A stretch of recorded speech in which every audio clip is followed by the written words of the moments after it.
Alright, good day everyone. So welcome to our math class. So our topic for today is about quadratic equation. Okay, so what do we mean when we say quadratic equation? So when we say quadratic equation, it is in the second degree equation. And when we say second degree, the exponent is squared or 2. Okay? So we have here a given 1 divided by x plus 2 plus 3 divided by 2x minus 5 equals 1. But we don't know if this equation is an example of quadratic equation because it is not in the standard form already. Okay? So how do we change this equation into standard form? And what do we mean when we say standard form? Alright, so here, our standard form of quadratic equation is given by ax squared plus bx plus c equals 0, where c is the constant term and a, b, and c are real numbers. Okay, so let's proceed here in our given equation. So we have to copy first our equation 1 divided by x plus 2 plus 3 divided by 2x minus 5 equals 1. Okay? Since this is not a like fraction, or it is not the same, or the fractions are not the same because they have different denominators. So our denominators are x plus 2 and 2x minus 5. So first is we have to find the LCD, or the least common denominator. Okay? So our denominator here is x plus 2 and 2x minus 5. We just simply multiply this denominator in order to find the LCD. Okay? We multiply x plus 2 times 2x minus 5. Alright. Next, we have to multiply or cross-multiply po natin yung 1 times 2x minus 5. Okay, let's process. So 1 times 2x minus 5. We have to copy the plus sign or the addition sign. Okay. Next, we have to multiply 3 times x minus 2. So let's copy 3 times x plus 2. Okay, that's the numerator. And let's copy equals 1. Okay, so next, let's process. Okay, our numerator is 1 times 2x minus 5 plus 3 times x plus 2. Okay, we have to solve first the numerator. Okay, so 1 times 2x, we have to use distributive property. 1 times 2x is equal to 2x. And then, 1 times negative 5 is equal to negative 5. And then, we have to copy the plus sign.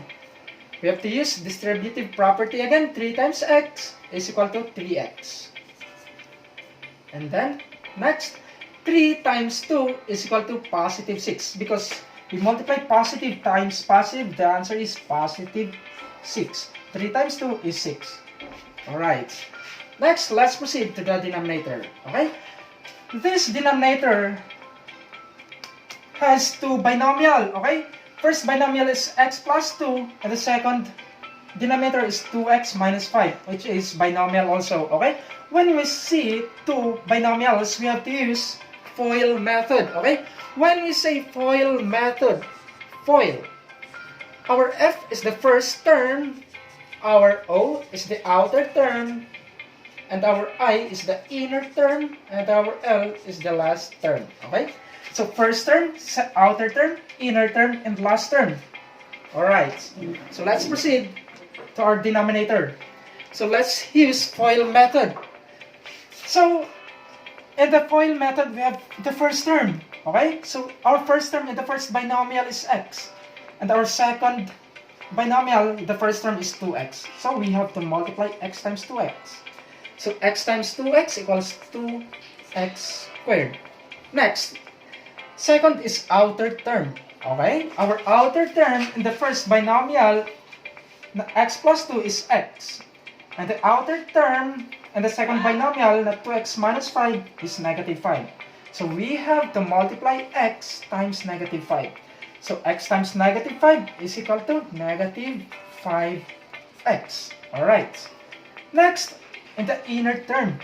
So our inner term is of course 2x times 2 or 2 times 2x. So 2 times 2x equals positive 4x. Okay.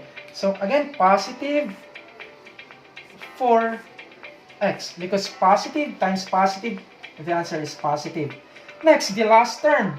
Okay. So our last term is of course 2 times negative 5. So we multiply 2 times negative 5, the answer is negative 10. Since positive times negative, the answer is negative. Okay, negative 10.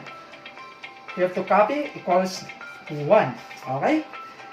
So our numerator is 2x minus 5 plus 3x plus 6. And our denominator is 2x squared minus 5x plus 4x minus 10. Okay, but first, we have to combine like terms. Our numerator have like terms. Okay, our like terms are 2x and 3x. So we have to combine the like terms. Okay, 2x and 3x. So 2x plus 3x, we have 5x. Then our next like terms are negative 5 and positive 6. So negative 5 plus 6 is 1. Alright, next let's proceed to the denominator. So our like terms in the denominator are negative 5x and 4x. So 2x squared ay wala na po siyang kasama. So we have to bring down 2x squared. Okay. Next, negative 5x plus 4x. So negative 5 plus 4 is of course negative 1 or understood negative x. Si x dito is understood. May 1 na yan dyan sa katabi. Okay? So we have to copy negative 10. Okay? So copy equals 1. So we don't have any like terms here, both numerator and denominator. So what's the next step? Okay, the next step is we have to cross multiply this equation. Since 1 is a whole number, understood that all whole numbers ay merong 1 na denominator. Okay, 1 na denominator. So we have to multiply 5x plus 1 to 1 into 1 times 2x squared minus x minus 10. Alright, let's process. So 5x plus 1 times 1, 1 which is the denominator. Okay, the answer is 5x plus 1. Next, we have to copy with the equal sign. 2x squared minus x minus 10 times 1, the 1 which is the numerator 1, okay? The answer is 2x squared minus x minus 10. Okay. So, this equation is not in the standard form already. So, why? Because our standard form is here ax squared plus bx plus c equals 0. Which is our first term is in the second degree. The second term is in the first degree. And the third term is the whole number or the constant term. Okay? And equals 0. So we have to change this equation 5x plus 1 equals 2x squared minus x minus 10 into standard form. So how? So in our standard form, we have ax squared. So 2x squared should be transposed to other side. Okay, 2x squared should be transposed to other side. If it is positive, it will become negative. Okay, we have to transpose 2x squared to the other side. So positive, it will become negative 2x squared. Alright, next we have to transpose negative x to the other side. If it is negative, we have to change this into positive. Okay, plus x. Next, negative 10 will be transposed to the other side. If it is negative, it will change into positive. Okay, plus 10. Okay? Next, we have to bring down 5x plus 1. Okay? So 5x plus 1, since 5x is positive, so it will remain positive 5x. And then 1 is also positive, so it will remain positive 1. So since our standard form is equal to 0, So we have to write this equation. We have to write equals 0. Alright. Next. In this equation, we have like terms. Okay? We have like terms. So our like terms here are x and 5x. So we have to combine x and 5x. And then 10 and 1, because 10 and 1 are whole numbers. So we have to combine 10 and 1. So first, we have to bring down negative 2x squared. Because ang 2x squared ay wala na po siyang ibang kasama. Okay? Wala na siyang partner o wala na siyang like terms. Then, x plus 5x. So x plus 5x, what's the answer? Understood that x has coefficient 1. So 1 plus 5 is equal to 6x. Next, let's proceed to the whole numbers. Our whole numbers, or our like terms, are 10 and 1. So let's combine 10 and 1. 10 plus 1 is equal to 11. Alright, plus 11 equals 0. So this equation is in the standard form already or not? So the answer is not, because 2x squared is negative. So how do we change this into negative? Alright? So in order to change the first term, or negative 2x squared, into positive, let's multiply both sides by negative 1. And 0 multiplied to negative 1 also. Okay? So negative 1 times negative 2x squared, or negative 1 times negative 2, negative times negative, the answer is positive. It will become positive 2x squared.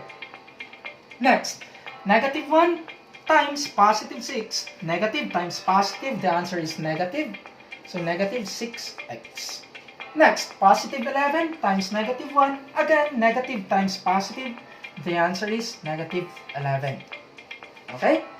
Next, equals 0 times negative 1 is equal to 0, because any number multiplied to 0, the answer is 0.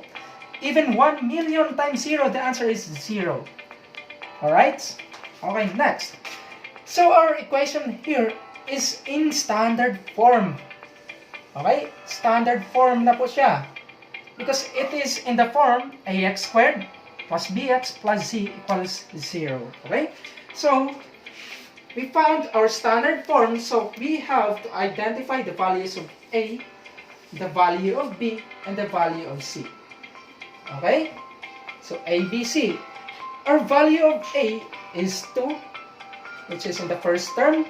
Our value of b is negative 6, which is in the second term. And our value of c is negative 11, which is the whole number or the constant term. Alright, so thank you so much. Thank you for watching. I hope you enjoyed watching this video. Thank you.